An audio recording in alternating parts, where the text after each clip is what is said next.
Beyond Light kicks off the next trilogy of stories that we're trying to tell with Destiny. Players are going to go on a journey to discover the true nature of light and dark. It's the beginning of players learning more about the darkness, and in fact going so far as to wield it. It's about leaving comfort and safety behind, walking a different road than one that you may have believed you were destined for. What makes something bad? What makes darkness dark? Who's right? Who wasn't? How are those learnings going to change the characters that you have gotten to know over the last 6 years?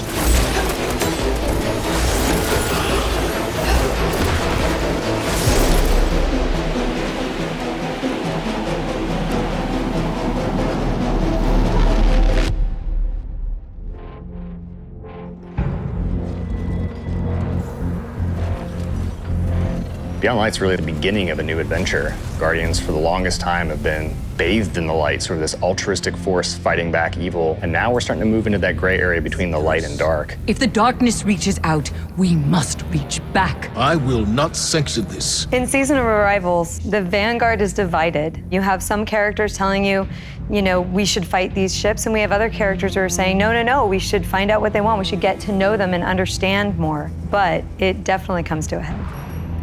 This next year in Destiny is really just about how all the different characters and factions are reacting to these disappeared destinations and what that means as the pyramids have arrived in our system, not for the first time, but for the second time. We're going to see the return of a character who's been absent for a pretty long time in The Stranger, and boy, does she have a lot to say, and she has a lot of time to explain. When I know more, you'll know more. She has shown up to encourage us to take on the darkness, and the only way to truly stop it is to work with it. And here comes our Guardian, right on time. Why did the darkness invite us here? Europa is literally like a time capsule. Europa is huge. Killer destination, freezing cold. Desolate. Some of the most beautiful spaces I've ever seen in a video game. There was a lot built on Europa during the Golden Age, and a lot of that was built underground. Clovis Bray had some research facilities there, really pushing the limits of technology and innovation there, maybe stepping into some things that we shouldn't have. Under the ice, all kinds of secrets. I'm so excited for what players are going to find.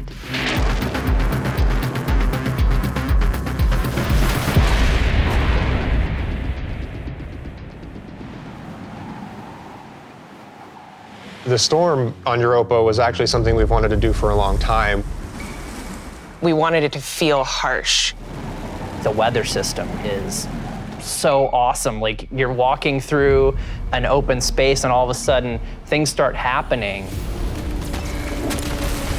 Coming across like Fallen or Vex for the first time, you can barely make out the glow in their eyes. The sound of the wind, the ice will change based on what the weather is looking like. You'll actually feel every piece of the environment changing around you to match the storm.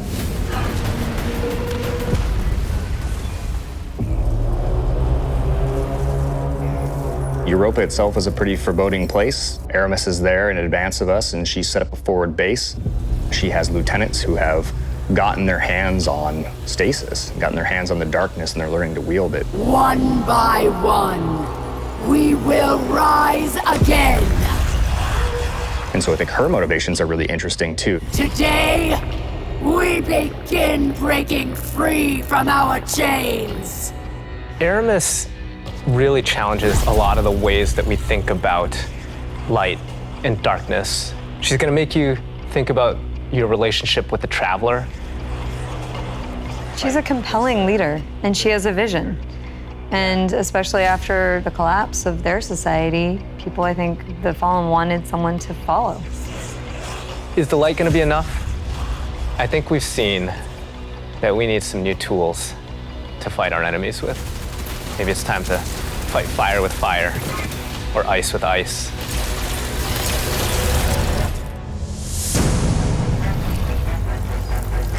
Stasis is, not just a set of new supers, but it's a new damage type.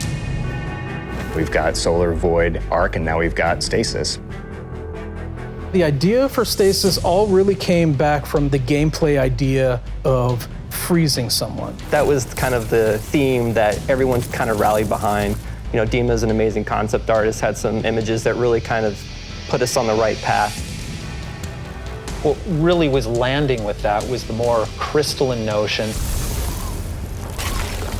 So when we say cosmic ice, that's kind of where the cosmic comes in. Once he freezes solid, I'm able to hit him again and just shatter him in pieces.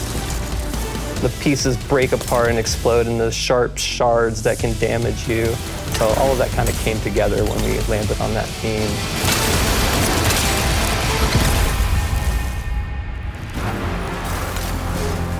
Stasis is going to not only change the way that you can attack or approach combat, there's also some really great ways that you can upgrade it. Then you start getting into like the more interesting parts, things that we're calling aspects and fragments, which are additional ways to modify your subclass. Aspects are a little bit more potent, and then the fragments are the things that are class agnostic, but depending on what your class is and depending on what your aspects are and how you want to play, you're probably going to be starting to select different ones in there. This is just the beginning for Stasis. We're going to continue to expand on it. We're just excited for players to get their hands on this.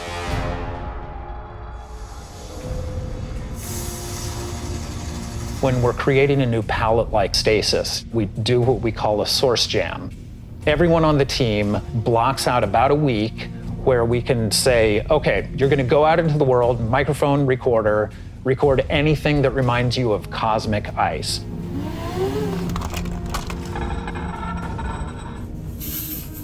That gives us the palette that we can build the eventual sounds out of.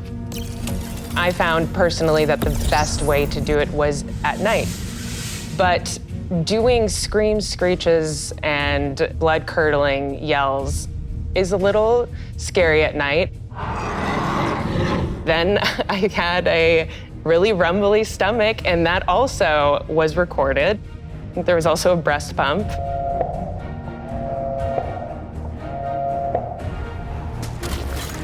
You have to make use of what you got.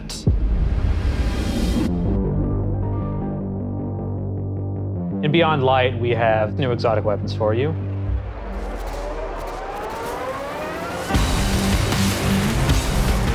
No Time to Explain is coming back.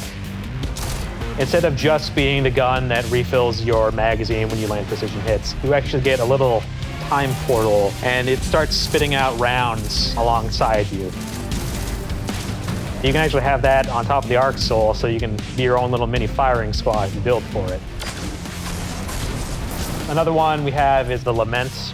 It uses up your sword's energy to give yourself a new combo that ends up in a big spinning slash. Probably the largest selling point for a lot of people is that it slices right through barrier champions. I think the largest draw for most people is actually going to be the fact that it is a chainsaw sword. Maybe. Yeah.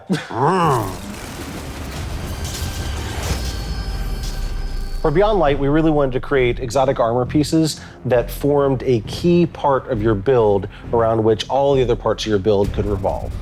For example, the Titan gets the Icefall Mantle, which is a set of exotic arms that looks like it is crafted from Golden Age tech. When you activate it, you sort of slam your arms down, create a burst of stasis energy, and then you cover yourself in an overshield. The Warlock exotic is Necrotic Grip.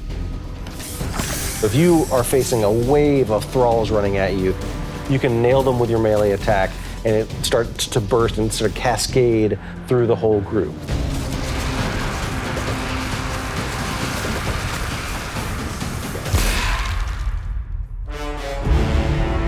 There's a lot there for newcomers coming in too. If you've got a friend who hasn't tried it out, it's a really great time to jump in on New Light, that entry experience for free players. Last year, when New Light launched, we brought back a small portion of the Cosmodrome. This year, we're bringing back a much larger portion of the destination. It takes some of the experiences that started with original Destiny 1, but puts them and stitches them together in a different way and adds new things and tells a different story. What you're going to meet in this new opening experience is a character with not one, but two names from Fast and the Furious, Shah Han. Thank the light. I didn't think we had other Guardians on patrol here. What I love about the Cosmodrome is it feels like Destiny distilled.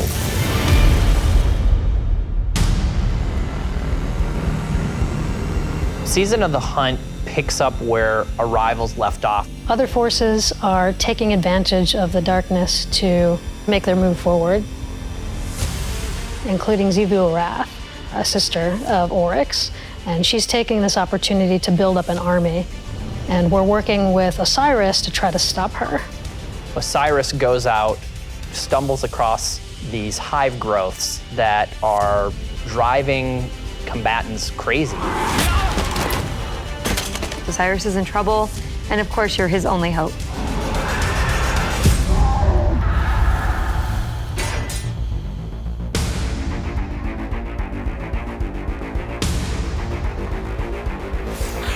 We warned you it was going to be dangerous down here.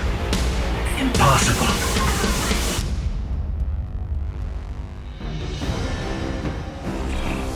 We finally catch up to what we saw at the end of Forsaken, where we saw Aldrin being brought back to life by a ghost. Aldrin, who now refers to himself as Crow, he doesn't know what he did. The slate's been wiped clean when he was resurrected as a Guardian. We know what he's done, and we know what he could be capable of doing. So now we're going to spend some time watching him go back and forth. And that's going to question how we look at him, how we look at ourselves, how we look at the light, how we look at darkness. In Season of the Hunt, we're partnering with the Crow and Osiris to take down the High Celebrant. It's creating these cryptoliths around the system, and those cryptoliths are attracting Elixian Cabal and corrupting them. So Xivu Arath is essentially corrupting herself an army, and it's our job to put a stop to it. I'm really excited to see Xivu Arath fleshed out more and to find out more about her relationship with Savathun and what that means for year 4 of Destiny.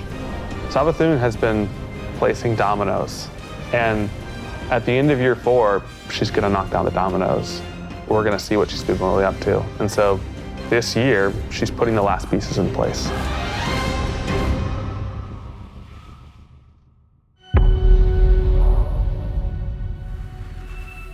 Destiny is just a really incredible world, and there are so many stories for us to tell.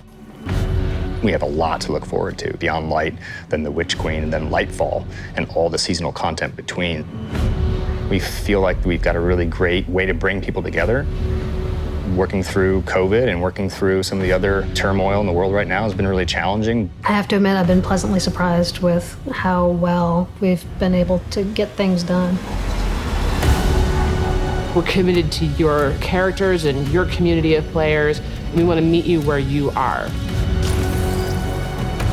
I think the thing that excites me the most about Destiny's future is how much it's rooted in where we come from. Seeing villains revealed and finding out secrets that we've been hinting at for years. When I look at the team that we're building and continuing to grow and hire, the new leaders that are coming up in Destiny, that gets me super excited. Destiny's best days are ahead of us.